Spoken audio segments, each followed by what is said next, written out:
Seguimos en el seminario con la tercera de las sesiones de esta mañana, del viernes, y tengo también el gusto de presentar, hoy he tenido mucha suerte, a quien me ha tocado presentar, y presento a Sergio Suárez Ramírez, que es profesor de la Universidad de Valladolid, está en el campus de Soria, y también, como también le gusta que se diga, él es periodista y lleva su labor de periodismo también a la Facultad de Educación, porque también es del área de didáctica de la lengua y la literatura, y a sus estudios se han centrado sobre todo en la retórica del discurso oral y escrito, en el teatro, en la recuperación de la tradición oral, que es sobre todo de lo que va a venir a hablarnos esta mañana, y en revitalizar el patrimonio histórico natural. Podría también hablar de alguna de sus publicaciones, pero sobre todo yo creo que relacionado con lo que nos va a hablar hoy, pues es interesante hablar del proyecto de innovación docente en el que trabaja con las no leyendas para rehabilitar este patrimonio, y la página web en la que podéis seguir, que supongo que la enseñarás, que le sirve también para dinamizar estos relatos y llevarlos a las aulas, y por lo tanto que se recupere, que es también de lo que nos estaba hablando antes Aurora. Así que sin más, yo le dejo la palabra y es un placer tenerte aquí esta mañana, Sergio. Muchas gracias. Bueno, pues espera, que no he dicho el título, que oportunidades lectoras y escritoras a partir del patrimonio histórico y natural de Castilla y León, en el caso de Soria. Muchas gracias. Bueno, muchas gracias, Miriam, por tus palabras cariñosas, a Natalia y a Jesús por haberme invitado a este seminario. Yo tuve la suerte de participar el año pasado en Urdueña, y también quiero pues aprovechar para bueno, pues saludar o lanzar un guiño a dos de mis referentes a lo largo de estos años, ¿no? Como han sido los dos ponentes que me han precedido, ¿no? Antonio Medievilla y Aurora, ¿no? Ambos yo creo que son referentes por lo que han planteado también, ¿no? Antonio ya habéis visto que es un apasionado de la lectura, si aparecía o abría su intervención, y Aurora por su trabajo riguroso en el ámbito de la leyendística, del que también bueno, pues he podido compartir algunas impresiones y colaboraciones. Bueno, yo vengo a hablaros de la lectura y de la escritura a partir del patrimonio, y de cómo evidentemente bueno, pues, tenemos que fijarnos en ese patrimonio tangible y también intangible cercano para poder no solo conservarlo, como decía Aurora, sino también para difundirlo, ¿no? Bueno, yo voy a hablar también de un compendio de reflexiones sobre lo que está siendo el seminario. Creo que puede ser apropiado hacerlo ahora. Bueno, por un lado, hemos hablado también de o así lo veo yo, ¿no? de un déficit por naturaleza, ¿no? Este término de trastorno por déficit de naturaleza es un término que surge en un libro que se llama Los últimos niños del bosque, de Richard Lowe, que nos pone en alerta un poco sobre la falta de humanidad que estamos viendo en los seres humanos, ¿no? Quizá fruto de la digitalización o de la cultura audiovisual, ¿no? En la que estamos insertos, ¿no? De la sobreinformación también, ¿no? Yo creo que eso lo que nos invita, o un poco mi objetivo como docente en los grados de magisterio, es que los alumnos salgan al entorno natural cercano para ver sus oportunidades, para leer sus oportunidades. Y aquí quiero ampliar un poquito el concepto de lectura. Yo creo que hoy en día la lectura no se restringe efectivamente a los libros en papel o los libros impresos, sino que la lectura es una habilidad fundamental en el siglo XXI, ¿no? Por la cantidad de información que tenemos, y es una habilidad que debemos de alguna manera ampliar, ¿no? Es decir, uno lee un libro, uno lee una pantalla, uno lee una obra de arte, uno lee un paisaje, ¿no? Hay, por tanto, para mí por lo menos, muchos tipos de lectura, ¿no? De hecho, fijaos que cuando acudo al concepto de lectura me surge, bueno, pues términos como, los tengo aquí apuntados para que no se me olvide ninguna, ¿no? Lectura intensiva, lectura extensiva, lectura perfectiva, lectura diversiva, lectura plural, lectura crítica, lectura lúdica, lectura paralela, lectura digital, lectura fácil. Hay tantos apodos o adjetivos para referirse a la lectura que yo creo que en realidad la lectura es un proceso que implica una observación sistemática de la realidad, del entorno, una reflexión, ¿verdad? Un proceso perceptivo, por tanto, y también reflexivo. Y con esa idea es con la que voy a presentar mi comunicación, ¿no? Con una lectura del paisaje. Así que no, ya os adelanto que no os hablaré mucho de autores ni de libros, sino más bien de que nos fijemos en las posibilidades que tiene nuestro entorno. Bueno, parto de una cita de Cervantes, ¿no? Que bueno, imagino que todos conoceréis: el que lee mucho y anda mucho, ve mucho y sabe mucho, ¿no? Que ejemplifica muy bien lo que pretendo con mi charla y uno de mis objetivos docentes fundamentales, ¿no? Yo creo que la visión o la cercanía con el entorno te va a invitar a leer, o al menos eso es lo que me pasa a mí, ¿no? Yo cuando viajo a algún sitio trato de informarme, trato de leer sobre ese lugar, ¿no? Y cuando trato de escribir, pues hago lo mismo, intento documentarme, revisar, buscar autores, ¿no? Por tanto, el propio entorno me invita a leer y me invita a escribir, ¿no? Y yo creo que es clave que nos invite a todos a eso, sobre todo si pretendemos, pues, recuperar el patrimonio olvidado o frágil, ¿no? Y en el concepto de patrimonio ya veréis que hay también muchos matices, ¿no? Bueno, para mí entonces la lectura es eso, ¿no? Una lectura del paisaje, una lectura de la escena, una lectura de las oportunidades de ese lugar, ¿no? Una lectura del contexto. He traído aquí 4 fotografías que representan, bueno, pues las 2 periferias de Castilla y León, ¿no? Aquí hay fotografías leonesas, ¿no? No sé si las identificaréis, y otras 2 que son sorianas, ¿no? 4 parajes naturales, o, bueno, en el caso del último, del cuadrado de la derecha inferior, ¿no? O de la esquina inferior derecha, se trata de una ciudad, ¿no? De un pueblo leonés, ¿no? En la montaña, ¿no? Riaño, ¿verdad? Y bueno, tenemos las médulas también, la gran cueva, la cueva grande del cañón del río Lobos, arriba a la derecha, y la famosa Fuentona, ¿no? Como monumento natural de Soria, ¿verdad? Todos estos espacios, todas estas escenas tienen vinculadas leyendas. Es decir, hay algo que quizás se nos ha escapado en este seminario, por lo menos yo que he estado presente en todas las sesiones, ¿no? Que es la vinculación de la leyenda o del texto leyendístico a un lugar concreto, ¿no?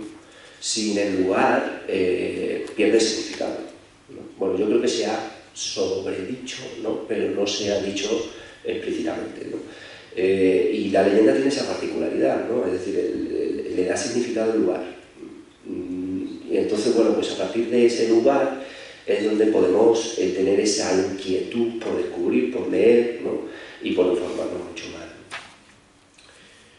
Bueno, he traído mapas porque a mí los mapas me encienden la bombilla, ¿no? Y de hecho ha sido una manera también de vincular mi región, la región en la que actualmente trabajo, que es Soria, con León, ¿no?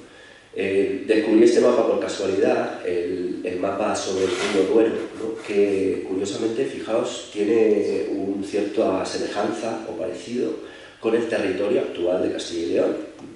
Y digo el territorio actual de Castilla y León porque aquí también se ha mencionado el término de paisajes culturales, que está muy ligado al concepto de territorio, pero el concepto de territorio es un concepto muy utilizado también un poco ese adjetivo frágil, ¿no?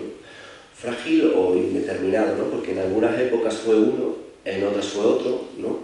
Y actualmente, bueno, pues tenemos una comunidad, la comunidad de Castilla y León, que está vertebrada, moldeada por el río Duero, ¿no? Río Duero que nace en Soria, como sabéis, y que, bueno, pues va recorriendo prácticamente casi todas las provincias castellano-leonesas, si no directamente el río Duero, sus afluentes también.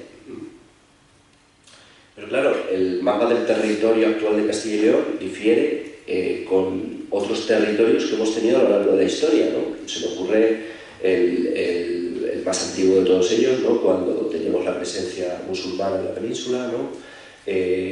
Con los famosos reinos cristianos, que es un contenido que todavía se sigue impartiendo en las aulas de educación primaria, y luego pues, con esa franja, ¿verdad?, del famoso reino de León, que ocupaba pues, todo el oeste peninsular, ¿no? O al menos el Impar. O este otro mapa que os enseño más abajo de las famosas Extremaduras castellanas. Fijaos, yo soy extremeño de nacimiento y llego a Soria, donde en su escudo marca y se refleja Soria, cabeza de Extremadura, ¿no? Entonces, claro, Soria pura, cabeza de Extremadura, digo, bueno, vaya, esto tiene que tener alguna relación con mi tierra, ¿no? Es lo primero que uno piensa, ¿no? Y en realidad sí que la tiene. La tiene desde el punto de vista de este otro mapa que os enseño aquí, ¿no? De las famosas Extremaduras castellanas, ¿no?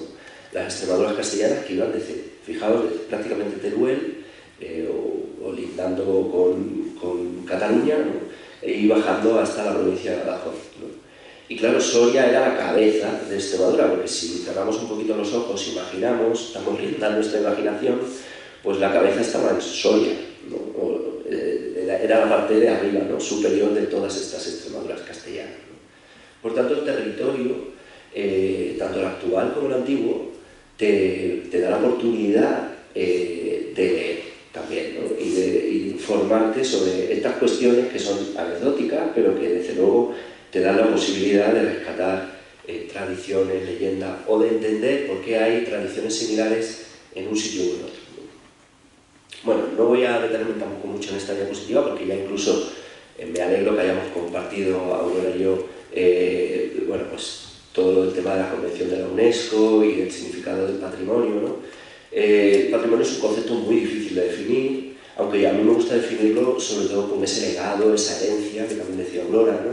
Es decir, al final, todo lo que te legan o te heredas o heredas de tus antepasados, yo creo que es, pues como digo ahí, un bien, un derecho y también una obligación, ¿no? Un bien del que puedes disfrutar porque tienes derecho por haber nacido en ese territorio, de tenerlo al lado, pero también tienes la obligación de cuidarlo, de conservarlo y de transmitirlo, ¿no? Y cómo mejor transmitir ese elemento natural o ese elemento histórico, porque bueno, a mí me gusta hacer esa doble división, ¿no? Entre lo histórico, sobre todo pensando en el patrimonio tangible, ¿no? En lo que vemos, en lo que tenemos cerca. Porque si algo he aprendido en estos años de docente es que cuando transmitimos conocimientos teóricos, si los acercamos a lo que los alumnos conocen o tienen más cercano, a lo familiar, a lo tangible, a lo que ellos pueden salir y tocar, o vivir, o sentir, ya sea natural o histórico, pues yo creo que funciona mucho mejor la docencia, ¿no? Para ellos funciona mucho mejor la lectura, porque al final están leyendo sobre algo que les interesa o que conocen. Y desde luego, bueno, pues es un motivo, una motivación, una actitud para escribir, ¿no? Que también es una de mis pretensiones como docente en el área de didáctica de la lengua y la literatura, ¿no? Bueno, yo he destacado, y como miembro del proyecto de investigación que coordina Jesús Nieto, ¿no? He traído aquí un libro que he rescatado del depósito de la Biblioteca de Soria. Un libro interesantísimo sobre el diccionario de símbolos y de mitos de José Antonio Pérez Rioja, ¿no? Ese granadino que al final se afincó en Soria y que bueno, nos ha dejado un bagaje igual que Mircea, ¿no? Del que ya se citó ayer en la historia de las religiones por parte de José Luis Puerto. Yo creo que son libros clave para entender lo que hoy nos enseña, que es fundamentalmente toda la parte, que también lo comentó Natalia ayer, ¿no? Toda la parte del lenguaje figurado, de la simbología, que aparece muchísimo en muchos textos, ¿no? Fundamentalmente los textos de tradición oral, ¿no? Que utilizan estas palabras simbólicas para crear esa identidad, ¿no? Con el territorio, con ese elemento territorial, ¿no? Pues una montaña, un río, una ermita, ¿no? Entonces, pues para mí ha sido un descubrimiento encontrar este libro, igual que el de Mircea, ¿no? Que por cierto ha publicado uno nuevo hace relativamente poco, en el 22, ¿no? También sobre diccionario de mitos y de símbolos, ¿no? Que son dos libros, bueno, pues que te ayudan a interpretar ese lenguaje figurado, ¿no? esa representación, ¿no? Yo he utilizado, bueno, pues todo esto de los visores cartográficos porque veréis, hay un trabajazo enorme hecho por nuestro gobierno español a la hora de clasificar, de catalogar, de que encontremos materiales realmente relevantes para nuestras clases o para nuestra investigación. Pero lo que me da rabia es que todo está dividido por áreas, dividido por ministerios, ¿no? Entonces yo creo que tenemos una tarea enorme a la hora de unificar todos estos mapas y todas estas cartografías que invitan a descubrir los entornos y aventurarnos en ellos, ¿no? Uno de esos mapas interesantes es el de la famosa red Natura, ¿no? O de los espacios protegidos naturales, ¿no? Es lo que yo llamo el patrimonio natural, ¿no? La oportunidad que te ofrece el patrimonio natural para crear, para leer y para crear, ¿no? Y hablo de crear porque la escritura para mí es un tipo de creación, ¿no? A unos se les da bien escribir, a otros se les da bien moldear, a otros se les da bien dibujar, ¿no? Ya lo vimos ayer con Toño, ¿no? Pero bueno, están vinculadas y relacionadas porque forman parte de la expresión, ¿no? Son destrezas expresivas y por tanto, bueno, yo creo que lo que necesitamos son el motivo para poder expresar y poder crear, ¿no? Bueno, aquí veis un poco lo que se ha ido ampliando desde el punto de vista natural, ¿no? Tenemos parques nacionales, tenemos parques naturales, tenemos monumentos naturales, ¿no? Como el de la Frontora, por ejemplo, que os enseñé antes, ¿no? Y normalmente la rabia es que estas zonas son zonas normalmente periféricas, ¿no? o aparecen fijados en los límites entre comunidades autónomas, ¿no? Afortunadamente todavía las conservamos y yo creo que también esto es patrimonio, ¿no? Esto es la manera que podemos de conservarlo, ¿no? De hacer por conservarlo sería, por ejemplo, pues buscar autores, ¿no? O leer autores que hayan escrito sobre estos lugares, ¿no? José Luis Puerto también habló ayer de un tema que me interesa ahora, que es el tema de los cultivos, ¿verdad? Bueno, esto está muy relacionado con el paisaje cultural, realmente, ¿no? O sea, el territorio es uno, y de lo que tampoco se ha comentado así explícitamente es del otro elemento que forma el concepto de paisaje cultural, ¿no? El paisaje cultural es un territorio, pero es la impronta y el carácter que el individuo le da al territorio lo que lo convierte en paisaje cultural, ¿no? Entonces, fijaos, nuestra trayectoria o evolución en la Comunidad Autónoma de Castilla y León es un paisaje periférico natural e industrializado o cultivado en la parte interior, ¿no? Y esto te da juego también para crear relatos y para conocer historias, ¿no? Y buscando esa transversalidad de la que comentaba la profesora Martínez Izquierdo, ¿no? Al final, un profe de lengua no tiene que restringirse exclusivamente al código lingüístico, entiendo yo, sino que debe permitir al alumno a explorar sus inquietudes, ¿no? Y a lo mejor esas inquietudes están basadas en la biología, ¿no? O en estas bacterias que le salen a la uva, por ejemplo, ahora, ¿no? Que es un tema nuevo, ¿no? O relativamente nuevo, que preocupa incluso a nivel europeo, que es la famosa silofema o silofema. Bueno, yo no soy biólogo, pero bueno, es una bacteria que pudre la viña, ¿no? Y la uva, ¿no? Pues imaginaos el destrozo que puede crear en toda la ribera del Duero, donde existen todos estos espacios y tal. También el hecho de los cultivos o de las hierbas invita a crear, ¿no? Invita a leer también. Yo creo que también se comentó ayer, ¿no? No sé si sobre los brujos o sobre los magos. Yo en Soria tengo a San Saturio, que sin ser brujo y sin ser mago, también dominaba todos estos conocimientos, ¿no? De hierbas medicinales, de curaciones, de sanaciones, ¿no? Bueno, no sé si conocéis la obra de Gaya Nuño, ¿no?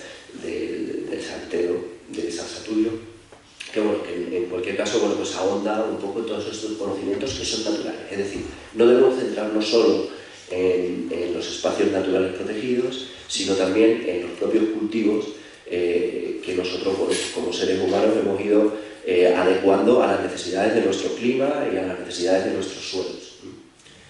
Otro mapa que me encanta y que también nos da juego a hablar de leyendas, a hablar de relatos de la tradición oral, es este mapa tan colorido, tan hermoso, ¿verdad?, que nos habla de la litografía o de los tipos de suelo, ¿no? Me diréis, bueno, porque me he sacado el mapa geológico aquí, ¿no? Pero fijaos, estos mapas son muy interesantes desde el punto de vista de entender la calidad del agua, por ejemplo, de la que bebemos en el grifo, ¿no? O para explicar algunas piedras que tenemos características de algunos lugares. Nosotros en Soria tenemos esta curiosa leyenda, que también yo creo que se repite en algunos puntos de España, de la famosa piedra andadera, ¿no? Una leyenda que, bueno, pues juega con la fantasía de si es un duende, un nada quien la mueve, ¿no? De la que se explica que en los días de fuerte viento, bueno, pues la piedra parece que se va a volcar y va a cambiar de lugar, pero ahí sigue, ¿no? Y estas enormes piedras, bueno, esta piedra parece pequeña, pero es una piedra descomunal, ¿no? Que también nos invitamos a pensar quién la pudo poner ahí, ¿no? Si fue un cíclope, como el que nos enseñaban ayer con los dibujos, ¿no? Y estos otros gigantes, ¿no? Que, como sabemos a través de la fabulación, pues han existido desde siempre. Porque ¿qué existe? ¿Qué no existe? ¿Qué es verdad? ¿Qué no es verdad? Yo me hago muchas veces estas preguntas, ¿no? De hecho, cuando hablo con los alumnos de infantil o de primaria, hablo de alumnos escolares, ¿no? Ellos les pregunto, bueno, pues si conocen a algún gigante, ¿no? O si conocen al coco, o si saben lo que son las brujas, me dicen, eso no existe, ¿no? Y yo les digo, bueno, no existe, ¿qué es lo que no existe? Bueno, pues si existe en tu cabeza, existe, ¿no? Tú le estás dando forma en tu cabeza, ¿no? Entonces, bueno, pues aquí entramos también un poco en el debate que se ha comentado de las humanidades, de las ciencias, ¿no? En estos debates que tengo también con mis colegas de facultad, donde me dicen que la mariquita no puede perder uno de sus puntos, o donde me dicen que las lombrices no hablan, ¿no? Y yo les digo, bueno, vale, desde un punto de vista científico, pues no hablan, ¿no? Pero a los niños de 3 años les da igual, ¿no? Incluso yo creo que sería más interesante si las lombrices hablaran. Entonces, bueno, lo lanzo un poco como idea para que entendáis un poco que todo esto de la tradición oral, de la exageración, porque vemos que en estos testimonios hay muchas cosas exageradas, muchas cosas fantasiosas, imaginativas, yo creo que es más necesario que nunca, ¿no? Porque quizás nos da esa magia, esa esperanza, ¿no?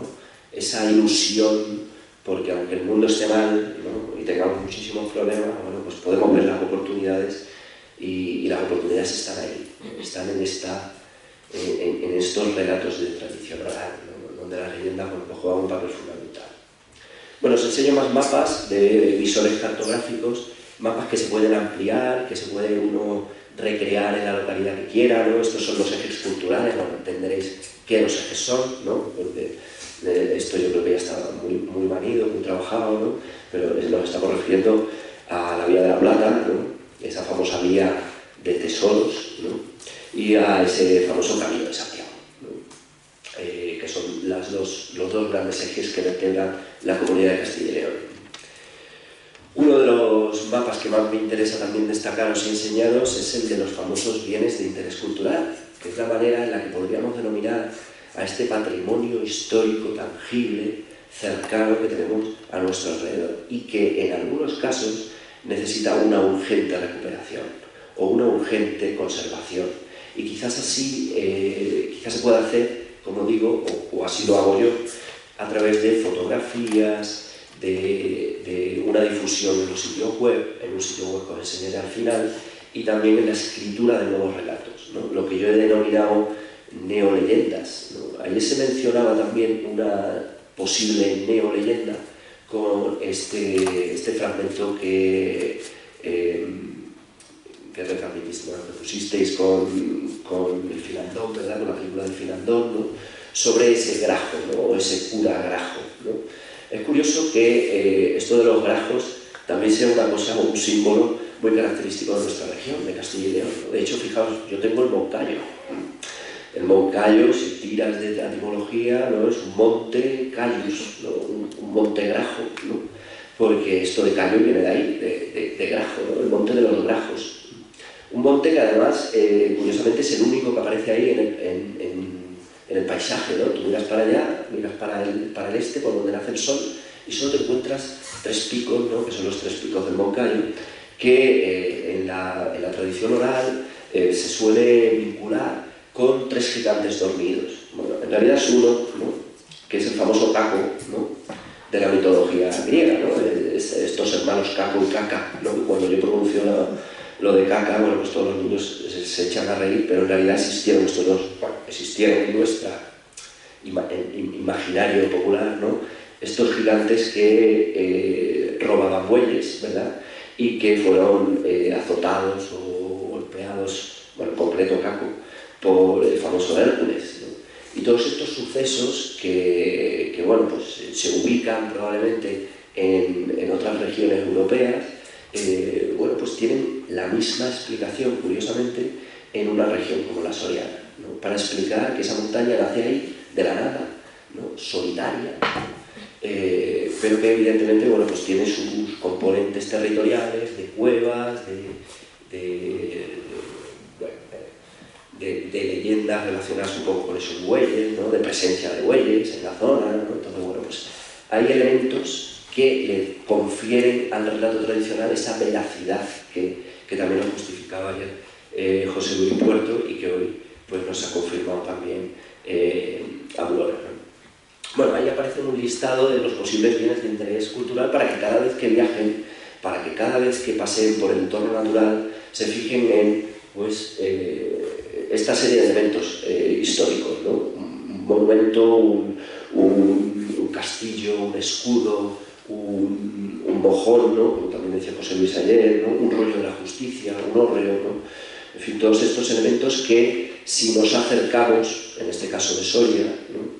Si nos acercamos, vemos que efectivamente se encuentran restringidos en un área, ¿no? En concreta, ¿no? Aquí yo les estoy enseñando el sur de la provincia de Soria, el sur que limita con Castilla-La Mancha, donde hay una riqueza histórica, monumental, maravillosa, ¿no? Les hablo de la parte donde está el muro de Osma, limitando, como les digo, con Guadalajara, ¿no?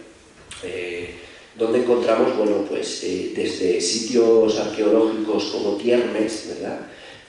Hasta villas romanas, encontramos abrigos, ¿verdad? Es decir, pinturas rupestres, y encontramos un pueblo muy característico que conserva hoy en día, también fruto de estas indagaciones que hago yo. En parte me sentí muy identificado con José Luis ayer, porque yo también me gusta mucho viajar, ¿verdad?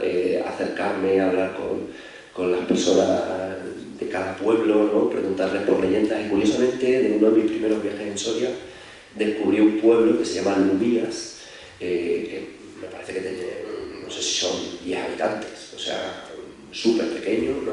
Pero que conserva un mito griego de una lamia que vive en el cañón del río Tiermes, bueno, del río, no sé cómo se llama, el río, bueno, no me viene ahora el nombre, pero que está por ahí, ¿no? No sé si ven las Lumías aquí a la derecha del todo, ¿no? Es un pueblecito que está ahí, y que conserva esta famosa leyenda mitológica de las lamias, ¿no? De las mujeres serpientes, ¿no? De estas mujeres que te atrapaban, ¿no? Que vivían en las cuevas, ¿no? Que captaban la atención de los pastores, ¿no?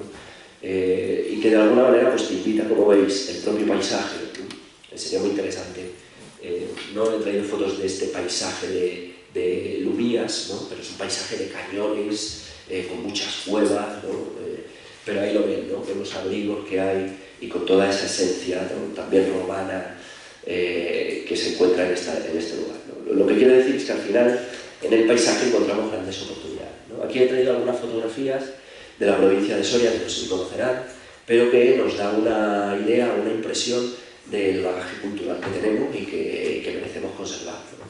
Tenemos la torre del famoso señor de Filojosa, este señor que tenía a su mandato 150 caballeros en la Edad Media, ¿no? Que ya se dice pronto, ¿no? Pero estamos hablando de 150 caballeros a caballo. El puente romano de Vinuesa, ¿no? Que hoy en día está en un lamentable estado de conservación, el arco califal de Ágreda, ¿verdad? Donde conviven tres culturas, la judía, la cristiana y la musulmana, ¿no? El famoso castillo de Almenar, donde se ubica una de las leyendas de Becker, ¿verdad? La leyenda de la promesa, que no es muy conocida, pero que es una leyenda espectacular, ¿no? Es una leyenda de amores, de alguien que se va a la guerra, de alguien que no vuelve, ¿verdad? De la esposa que espera y se desespera y acaba muerta, ¿no? Y de un brazo que sale de su tumba porque ahí está el anillo, ¿verdad? Que tiene que recoger este caballero cuando vuelva de la guerra, ¿no? Entonces, bueno, en este castillo, fijaos, también se ha grabado la serie del Cid, no sé si la conoceréis, pero es una serie, bueno, relativamente nueva, es un castillo en propiedad privada, pero que de alguna manera, bueno, pues también no solo nos brinda la oportunidad de crear relatos, sino, como veis, de crear series de televisión o películas, ¿no? Y la última imagen es la famosa ermita de Omiñaca. Esta ermita tampoco se conoce mucho, pero su leyenda es increíble, ¿no? Porque en ella, bueno, no sé si lo identificáis ahí, pero aparecen 7 arcos. 7 arcos que coinciden con los 7 infantes de Lara, ¿no? Esta es otra leyenda también espectacular, ¿no? De tierra soriana, ¿no? Porque bueno, se desarrolla fundamentalmente en Soria. Sabéis que Sala de los Infantes pertenece a Burgos, ¿no? Que es donde, bueno, pues, se ubica el nacimiento de estos infantes, de los famosos infantes de Lara, ¿no? Decapitados y ofrecidos a Mudarra, ¿verdad? Todas estas referencias a Mudarra a lo mejor os suena también. A mí me sonó cuando cogí la carretera que lleva de Valladolid a León y dije, Mudarra, ¿no será este Mudarra el Mudarra de los infantes? Pero fijaos, al final, la propia toponimia del lugar te ofrece también oportunidades lectoras. Y ahí voy, ¿no? Yo creo que tenemos mucho alrededor, no tenemos que buscar en digital, como también comentaba un poco Antonio, tenemos que huir de la pantalla de lo digital, porque el propio entorno natural, histórico, te está ofreciendo esa oportunidad de leer, ¿no? De revisar, de buscar, ¿no? Y de recuperar. Bueno, esta es otra oportunidad que tengo en Soria, ¿no? A partir de una tesis doctoral de Fernández de Sosa, ¿no? Sobre el estado de los castillos en la provincia de Soria, ¿no? Castillos en algunos casos prácticamente desaparecidos, en otros pues rehabilitados y de propiedad privada, pero bueno, castillos como el que os he enseñado, de Almenara, ¿no? Y aquí os traigo también, pues, fruto de mis inquietudes, de cómo transmito un poco a mis alumnos de magisterio que salgan a la calle, que sientan, que recuperen el contacto con la naturaleza, con su entorno, que hagan porque lo que nos han dejado nuestros antepasados no es solo el discurso oral, es también la conservación del monumento histórico, es también la conservación de los monumentos naturales, pues que hagan algo por esos monumentos naturales, ¿no? Que hagan algo por la historia, ¿no? Entonces, que escriban, que lean, que... Bueno. A partir de ahí se han generado pues, unas leyendas nuevas, unos escritos nuevos basados en escritos anteriores, porque lo que les pido es que lean y que se documenten antes de escribir, que dan lugar a estas nuevas leyendas, ¿no? Que yo denomino neoleyendas, con el objetivo de que algún día se conviertan en leyendas, como le ha pasado a Antonio con el Grajo cura ¿no? Que ya lo ve como un personaje legendario, ¿no? Pues nos ocurre lo mismo con el parque que tenemos municipal allí en Soria, ¿no? Que es la famosa dehesa, o la Alameda Cervantes, donde conservamos algunos tejos que son árboles fascinantes, ¿no? Yo creo que lo son, ¿no? El famoso tejo, que es el árbol de los druidas, ¿verdad? Un árbol tóxico, extremadamente tóxico, que servía, bueno, pues, para hacer pócimas, envenenamientos, conjuros, todo esto, y que nos remite a una época muy interesante, ¿no? Que es la época de los centímeros, previos a los romanos. Ya sabéis que esto lo tenemos muy interiorizado en Soria con nuestra Numancia, ¿no? Tenemos La bestia del cañón del río Lobos, que es un relato que se originó a partir de la cueva grande que os he enseñado del cañón del río Lobos, para explicar fundamentalmente algunos arañazos que hay en la cueva, ¿no? Algunas pisadas de caballo, bueno, relacionado también un poquito a un ser que podría considerar también legendario mitológico, como es el lobo, ¿no? Que bueno, pues también eso ya tenemos a este personaje, ¿no? Al menos documentado también desde el punto de vista de las ciencias naturales, ¿no? Por la Sierra del Urbión, por la Sierra de la Cebollera, también alguna presencia de lobo, ¿no? El pergamino del Cid Cambiador, pues bueno, pues nos da un guiño también a leyendas muy sorianas, ¿no? Sabéis que el Cid, bueno, pues esto es un debate que hay todavía entre historiadores y tal, ¿no? De si el juglar nació o no nació en San Esteban de Gormaz, ¿no? Que es un pueblecito del sur de Soria, ¿no?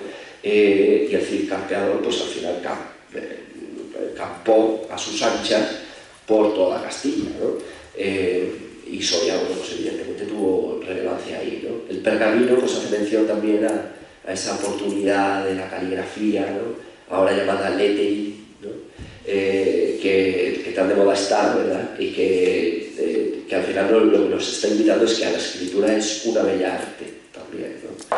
Y que podemos escribir prestando atención en cómo moldeamos la forma, ¿no? Y yo creo que esto es muy interesante también para la enseñanza, ¿no? Bueno, tenemos la Condesa de Gómara, que es una leyenda tradicional, también muy interesante, que ha formado parte de un monumento, es en el Palacio de Justicia de Soria. Tenemos esta ventanita, no sé si la veréis muy bien, que es tan pequeñito, ¿no? Pero hay una ventana ahí entre estos dos gigantes, ¿verdad? Y encima del escudo, donde aparece una señora, que es la famosa Condesa de Gómara, porque su marido, el malvado conde de Gómara, la vio un día flirteando. Bueno, esto de flirteando es un término un poco... pero bueno, intentando comunicarse, hablar, ¿no? Enamorarse con un juglar, ¿no? Y entonces pues mandó apresarla en lo alto de la torre del Palacio de Justicia, ¿no? No sé si el Palacio de Justicia ahora es Palacio de Justicia por esta causa, ¿no? Pero también es cierto que quedó retratada así, ¿no? De hecho aparece asomada en una ventana, porque aunque la apresó en una torre, seguía asomándose a la ventana para seguir conversando con su enamorado juglar. Luego tenemos la torre cárcel de Doña Urraca. Bueno, Doña Urraca, yo creo que aquí en León la conocéis bien, casada, obligada con el famoso Alfonso I el Batallador, ¿verdad? El rey de todas las Hispanias, ¿no? El que ganó las 1001 batallas contra los moros y tal, ¿no? Y que tuvo una desgraciada vida desde el punto de vista emocional, ¿no? Esto hay que decirlo, ¿no? Y apresó, cuenta la leyenda local allí en Soria, que apresó a su mujer, a Doña Urraca, en este torreón que hoy en día se conserva junto al Palacio de la Audiencia. Bueno, y explica un poco pues, cuáles fueron sus rebeldías, ¿no? Ahí como mujer empoderada también de la época, ¿no? Para sortear esta restricción de libertad a la que le sometió su marido. Y luego arriba dejo, bueno, pues dos fotos más para enseñaros también un poco la provincia y para que veáis pues, esta interculturalidad que tenemos, ¿no?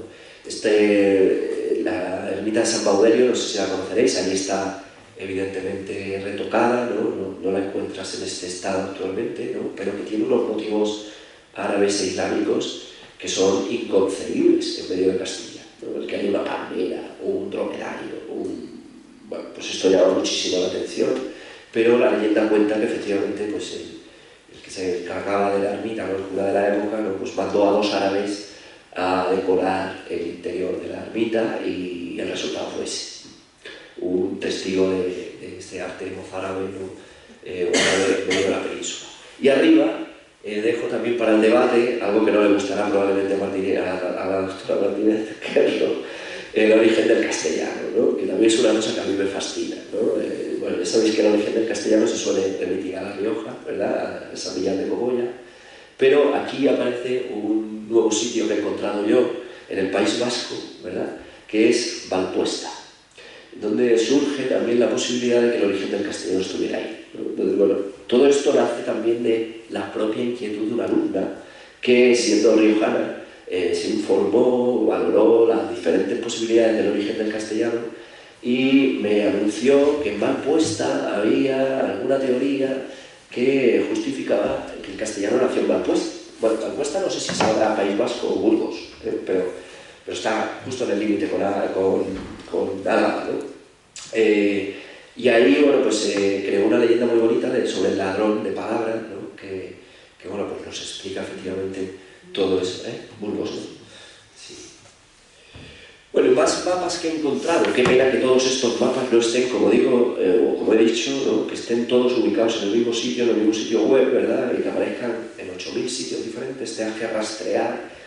Antes era un ratón de biblioteca, ahora parece es un ratón, no sé cómo definirlo, cibernauta o algo así, ¿no?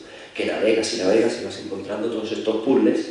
Esto es un mapa muy interesante sobre los yacimientos arqueológicos de Castilla y León, que también se puede ampliar y acceder a cada una de las provincias para descubrir, bueno, pues, otras oportunidades desde el punto de vista de la lectura y de la escritura, ¿no?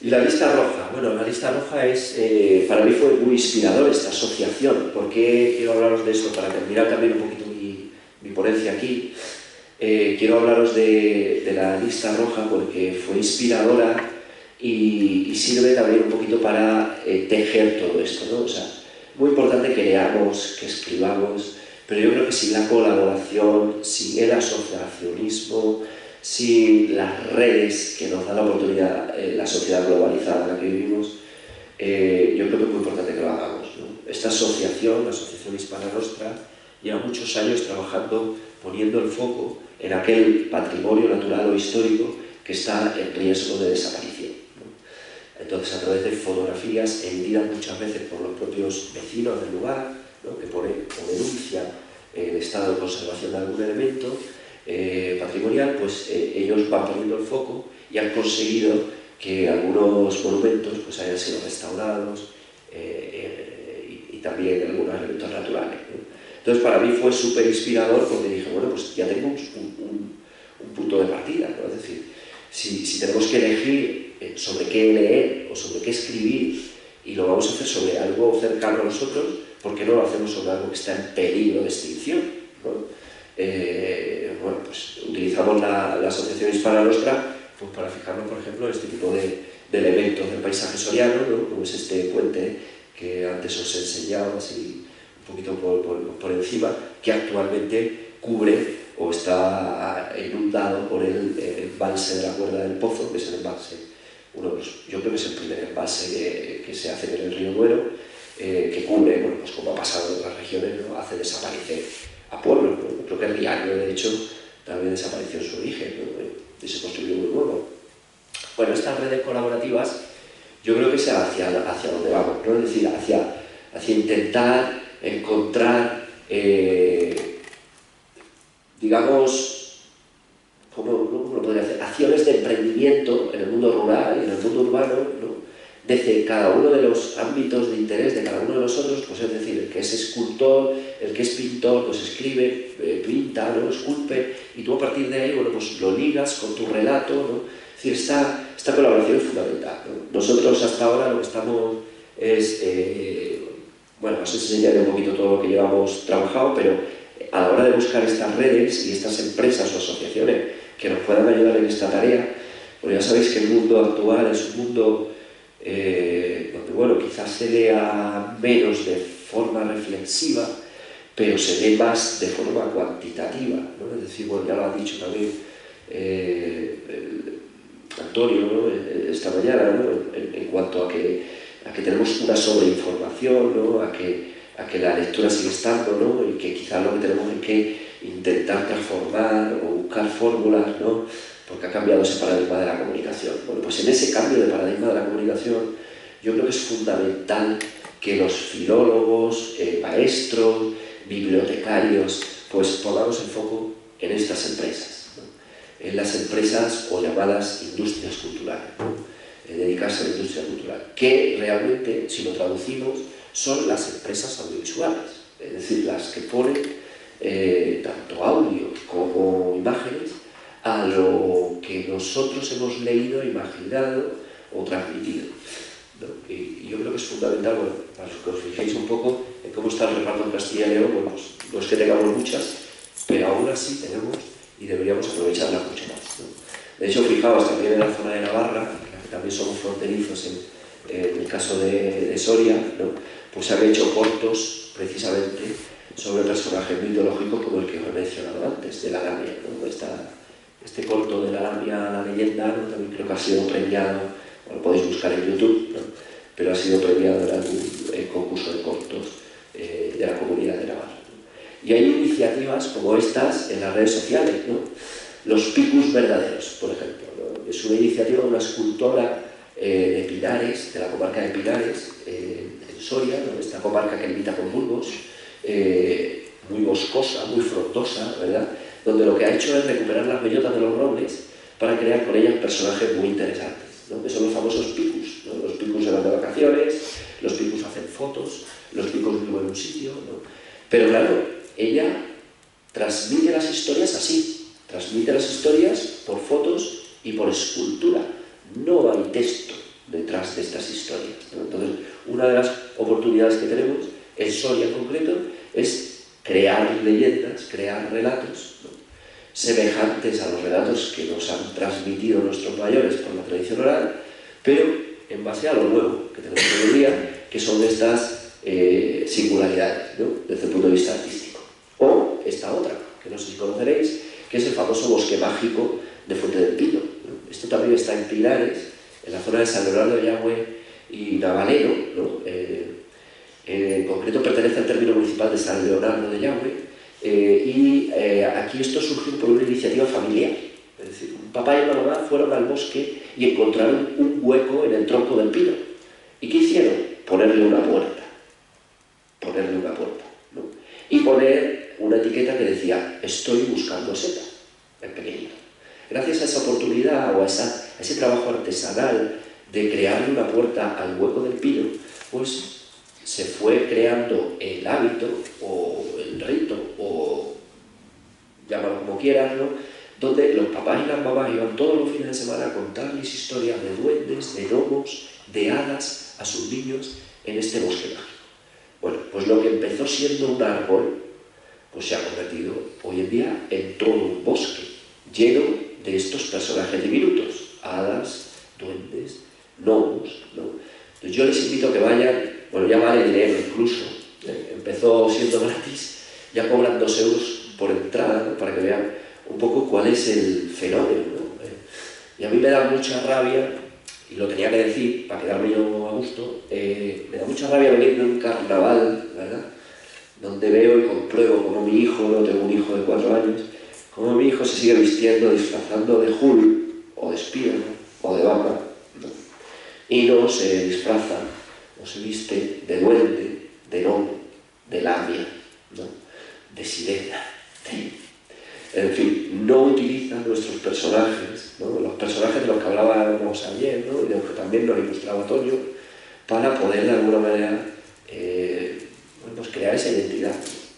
Entonces, bueno, ojalá las cabalgatas de Reyes y los carnavales se conviertan en una cultura popular realmente hispana, ¿no?, realmente autóctona, ¿no?, nuestra, ¿no?, y no sigamos pues aprovechando a Disney, ¿no?, en este fenómeno de la disneyización de la sociedad, ¿no?, que ya incluso se utiliza ese término, ¿no?, como nos ha disneyizado, ¿no?, y que sigamos explorando, que no nos conformemos, ¿no?, con esa versión endulzada que nos da Disney, ¿no?, y que busquemos en nuestro entorno cercano, porque tenemos personajes y historias muy relevantes y muy interesantes. Bueno, del patrimonio etnológico y inmaterial no voy a hablar, pero bueno, he querido también traerles nuevamente una nueva web donde también se clasifica, se cataloga este patrimonio de una manera insuficiente, ¿no?, aislada. Bueno, yo creo que tenemos que intentar pues integrar todos estos mapas, todos estos sitios web en uno, ¿no?, que nos hiciera más fácil el trabajo de buscar y de crear, ¿no? Esto es lo que hemos creado en Soria desde el 2018 hasta el 2021, ¿no?, nuevas leyendas, nuevos guiones teatrales, porque claro, todo esto también tiene una implicación en el turismo, ¿no?, antes lo hemos mencionado, pero bueno, todo lo que surge desde un ámbito de inquietud personal por el entorno, de escribir, ¿no?, pues se convierte también en oportunidad de transferencia a través de pues guiones teatrales para que el pueblo local pueda dramatizar sus personajes de su propio entorno, ¿no?, donde podamos crear proyectos de animación lectora basados en estos personajes y estos lugares, es decir, representando artísticamente, plásticamente estos lugares y estos personajes, porque hay una realidad: nosotros no podemos enseñar en el medio natural.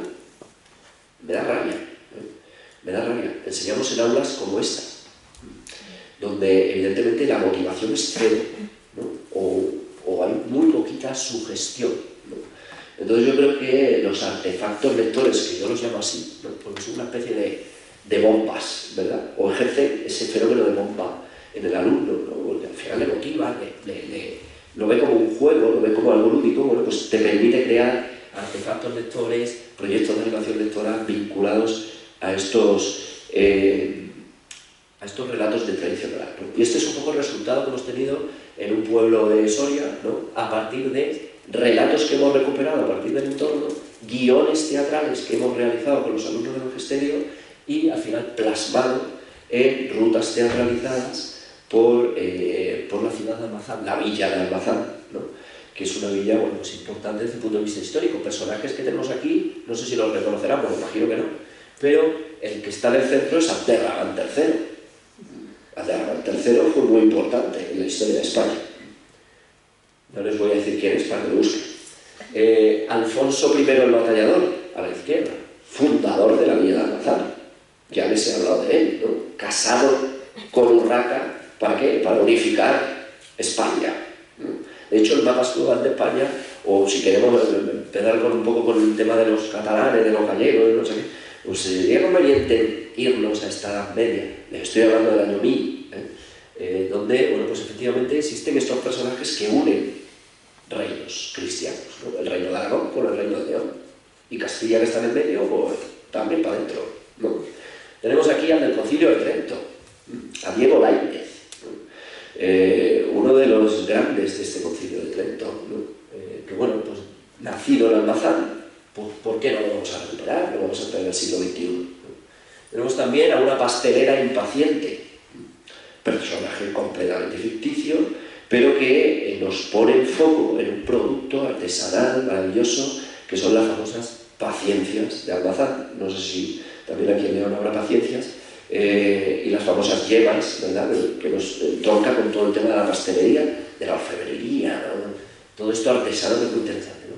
Y por último tenemos al gran Tirso de Molina, ¿no?, que murió en la Villa de Almazán, ya en un estado, pues, bueno, muy enloquecido ya en sus últimos años, ¿no?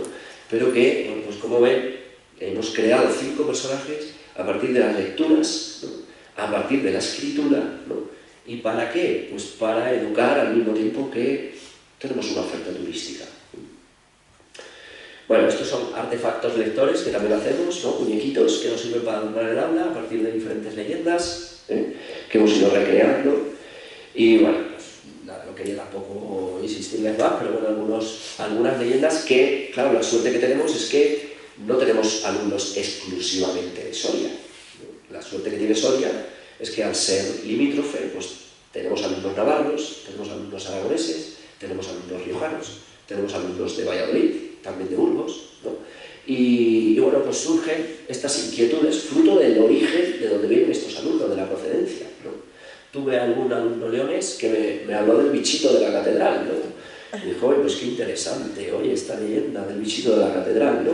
Entonces, bueno, pues al final, como veis, hay algo que es tangible, que se ve, que lo puedes tocar, que lo puedes sentir y que te invita fundamentalmente a motivar a tu alumno en esa búsqueda de lecturas y de escritura, ¿no? Le dejo simplemente con esta diapositiva final, agradeciéndoles la atención, para que revisen también este sitio web, del que prácticamente, bueno, pues no he accedido, pero que lo tienen disponible. A partir de ese QR, pues podrán enlazar con el sitio web o directamente incluyendo el enlace. Ahí lo que hemos hecho ha sido ir incluyendo pues todo este corpus de leyendas creadas, de guiones teatralizados, de artefactos lectores, de proyectos de animación lectora. Bueno, entonces vamos dándole forma, es algo complejo, pero bueno, que intentamos actualizar. Bueno, muchísimas gracias por vuestra atención.